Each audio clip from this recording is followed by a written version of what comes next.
In today's video, we're going to go over everything you need to know when it comes to building out a AI startup, or specifically an artificial intelligence integrated software. This video will be valuable to people that want to build out an AI software from the ground up.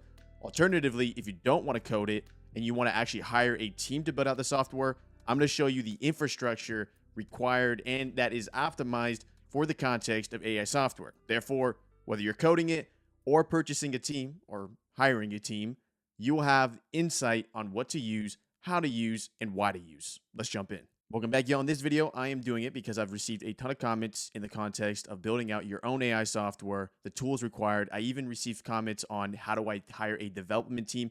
I've done videos on this topic, but I'm creating this video as a way to basically organize all of that into one nice little video you can watch. There'll be a lot of annotation cards throughout this video that I'll reference if you want more details or information on the topics I will speak about today. Furthermore, if you're new to my channel and you're like, who is this guy?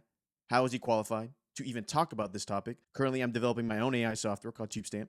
I've been at it for the last 9 months. I know all the implications and everything I've learned through this development journey. You can learn with me. This is kind of where that playlist gets into at the end of this video. You can check out TubeStamp yourself. But in today's video, let's go ahead and see everything we use to build out a software so you can start building out your software or hiring a team to build out your software. The way I structured today's video is going to be by blocks. So we got a couple of things to talk about when creating a software. It is not a simple one application to start developing. No, this is not no-code tools. We're not going to be talking about bubble and everything above the board. In that regards, no, we're talking about genuinely developing a software line by line with code if you want to take this journey. Corbin, why would I want to take this journey? What's the advantageous benefits of doing it this way? Check out that video right there, which talks about the implications of using no code compared to actually coding it out / hiring a team. I give you options for both ways. The first major thing we're going to talk about in today's video is going to be building tools. How do we actually create said software? Then we're going to talk about front end, which you probably already know, but that's basically what you're watching right now on YouTube. It's like what the consumer or the user sees. Then we're going to talk about the back end. Then we're going to talk about the different AI providers we could potentially use within our software. And then finally, resources you can use and leverage within the creation of your software. Let's go ahead and start with building tools. Side note, we'll give this stick figure his name, Jeff. Jeff wants to learn how to build an AI software. Where do we begin, Jeff? Okay, here we go, Jeff. First thing we need to understand is how the heck do we even build it? Like, what's the thing we're putting the code into? And we're going to go ahead and move this. We're going to use two major tools here. We're going to use VS Code and we're going to use GitHub.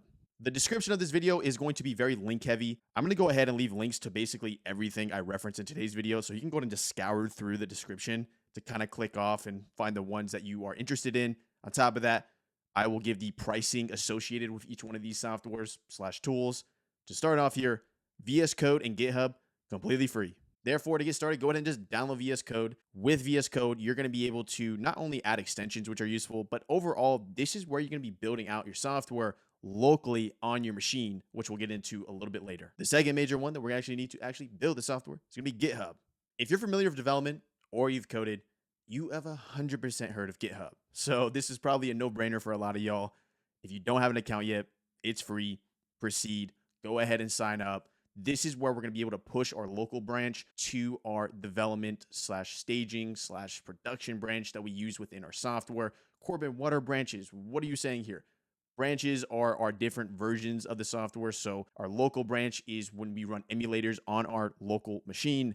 This is where we can basically have it where we're safe from basically incurring a lot of costs when it comes to function calling, invocation calling. Think of it like a bubble where if you really screw up in the code and something goes crazy, you can just turn off the emulator. No issue there.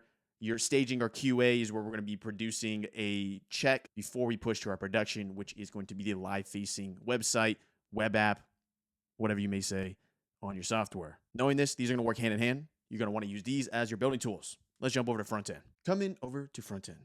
Oh, the amazing front end. The thing that makes the UI look good or look like a 2004 HTML site that you're just like, how has this not been updated yet? Trust me, I know some sites out there. Here's what we're going to use. This is going to be up to debate. I already know people choose sides. Choose your side. Do what you want. Do whatever you're most comfortable with. I'm just going to be proceeding in a manner that is most comfortable with I programmed in my past. Therefore, our front end here is going to be React. We're going to use calls within React using a Firebase backend to kind of reciprocate different functions and different actions within our software. Corbin, why do you have Firebase in your front end? That's a backend thing. Does this guy even know what he's... Chill out. We use Firebase within a front end when it calls upon different actions such as authentication, database. There is going to be certain invocation calls within the front end that we use with the Firebase. So I kind of left it here because they work seamlessly. I suggest you use React, as my personal experience of React is you can get really, really solid looking UIs within this library. On top of that, you're going to be looking at when you're coding in the context of front end with HTML, CSS, JavaScript. You're going to have different JSXs, everything above the board when it comes to the front end. This is where you're going to want to go with when it comes to building out your software. That's what makes Firebase so attractive, as we're able to access a lot of fundamental stuff within software, such as authentication, Firestore. This is going to be storing relevant value data that we have with our software. Firebase, I love it. And another reason I like to use it is because the UI is amazing. All right. So I love the user interface when it comes to Google products. No, I'm not sponsored by Google. You can sponsor me, Google, if you want to. Let's jump in a call. But yes, Firebase is amazing in this context. On top of that, to start using and leveraging Firebase, it's actually free. What you'll notice is that to get access to the Spark plan, it's absolutely no cost. And then when you upgrade, it's a pay-as-you-go model rather than a fixed cost model, which is amazing in the context of software. If you don't necessarily know costs associated when it comes to software and basically why this is so advantageous, I encourage you to check out this video here, where I show you a micro niche example in the specific context of the software I'm building out that shows you how crazy it gets to when it comes to scaling and making money. I believe in that example, don't quote me, it was either I could store around 80 million user videos when it comes to just metadata, and it would cost me like $1 a month or something like that. It's something crazy. Check out that video. Let's jump to the front or back end. Now, because we're using Firebase, inherently our backend is going to be with Google Cloud. Oh my gosh, why aren't we using AWS? Use AWS if you want to.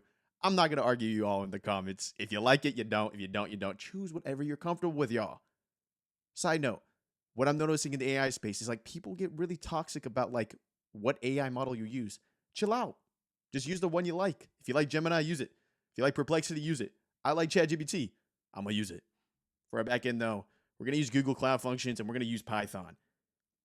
As I've been developing this software with a partner of mine as well, I have learned that it is actually very advantageous to use Python. This has to do with a lot of major things. One big thing is that when you are making a software that's going to have an AI integration, you're going to want to use Python. It's not negotiable, so proceed in that manner. Google Cloud Functions, amazing as well. You're going to be associated with your Google Cloud Functions project and your Firebase. It's all going to be connected. You're going to have a really, really clear understanding of costs associated with each action. The name of the game when it comes to building out a backend is to basically use it as least as possible so that you can scale very easily and make a lot of money very easily.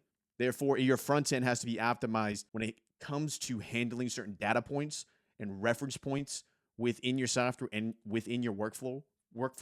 Corbin, what do you mean? What are you saying right now? Basically, your front end should be optimized to handle local storage, session storage, so you don't have to reference the backend as much. You want to limit the amount of times you call your backend, as at scale.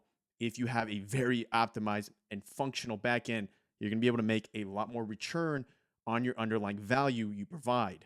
Also, my voice is really raspy right now, so keep that in mind. That's why I keep voice cracking a little bit. Therefore, on that topic, when it comes to creating an optimized version of your backend, when providing value to a user, you can provide value with a very unoptimized way of your backend and a very optimized way of your backend. Typically, in the context of when you are proceeding with the value point you're providing, you're going to want to use functions that are invocation based / pub subs. You don't want to use functions that are based on data changing within your logic, or alternatively, or on a pub sub time counter, where basically every 15 minutes, no matter what, the function launches off, right? There's ways to go about this and ways to structure your backend and database to ensure at scale you're not getting thousands of invocations or thousands of database switches. Keep it clean. Next, we're going to look at AI providers. I did a whole video on AI providers when it comes to API right there, so you can check out a further in-depth of what I'm about to say. But to give you a brief overview, here's my opinion. First things first, last time I checked Gemini, it didn't have access to a production level API. That might be different by now, so let me know in the comments. Here is my personal opinion. This is an opinion. Proceed with the model that with whatever data point or value you're providing your consumer is most effective at handling the value. What do you mean by that? Supposedly, Anthropic came out with a new model that is better than GPT-4. at an API level, supposedly. If you feel like it's better than GPT-4 in the context of how you're making your software, proceed with Anthropic. What I would encourage you to do, though, is use discretion. Go ahead and use 3.5, GPT-4, Claude, whatever it may be. Check which one gives you the best value. But on top of that, if you truly are going to create a software that is going to basically give access to thousands of people value, you're going to want to choose a model that is very cost effective. And high level models like GPT-4, Claude 3, very, very cost heavy. So what I would encourage you to do is use a model. It's very cheap. Take that how you will. Check out that video. And finally, resources. Woohoo. We have our resources here, and whoa, that's a cool effect that I think that's a glitch. Basically, we use ChatGPT and we use Python package index. The Python package index allows us to search community Python packages that could be valuable in the context of a software. I encourage you to check out different projects that you can import into your project that could be needed in the context of the value point you're trying to provide. Typically, in the context of handling this kind of information, you want to ensure, trying to zoom in, y'all. You want to ensure basically the actual package itself is up to date. You want to ensure that there's a good community around it, and you want to ensure that there isn't a lot of errors around it. Take that as you will. Be in the description down below. Finally, why is ChatGPT here? ChatGPT here is because I think it's a great helper when it comes to creating code. Corbin, what about Copilot? No, I had a way better time at Copilot. What do you even talk? Okay, go with Copilot. I like ChatGPT. More specifically, I like ChatGPT with custom instructions. Not using the GPTs. No. Custom instructions. Check out that video right there if you want to know how to create custom instructions to effectively code or any use case for that matter. This is huge, y'all. This is big, y'all. The idea behind coding isn't necessarily, I don't know how to code. The idea behind ChatGPT is, one, it can teach you how to code, of course. But alternatively, if you know how to code a block, but you could just have ChatGPT code the block, that saves you a ton of time. It's not about not knowing the logic of the block. It's more in the sense of like actually typing out the block takes time. This is why this is extremely powerful, because the issue here isn't bad code.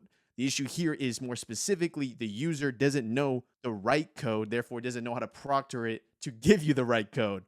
There's a lot of implications behind using ChatGPT behind coding and whatever, everything above the board. What I can tell you from my experience is I'm staying with it. So that's it, y'all. That's all the building blocks it requires to make an AI software. Corbin, I don't know how to code. Corbin, I am going to university and I'm learning XYZ. Should I learn this lesson? Should I do this lesson? Stop. Just go. If you don't know how to code, / you do know how to code, and your next question is, what video should I watch next? What XYZ or course should I take? Stop. Open up ChatGPT, watch that custom instructions video, understand how to create effective custom instructions for the context of code, and begin. You now know the building blocks, that's kind of behind me, to build out a software. Everything I basically said right there, except ChatGPT for $20 a month, is free. / maybe you have to pay a couple bucks because you're hitting the invocation calls on Google Functions, everything. Therefore, the question isn't what video do I watch next, unless you want to like learn more specific context when it comes to concept and software, which you can watch at the end here. But the question is, you just need to get going. You don't got time to learn how to create a backend by watching a 20 video playlist on YouTube that is specialized for Google Functions. No.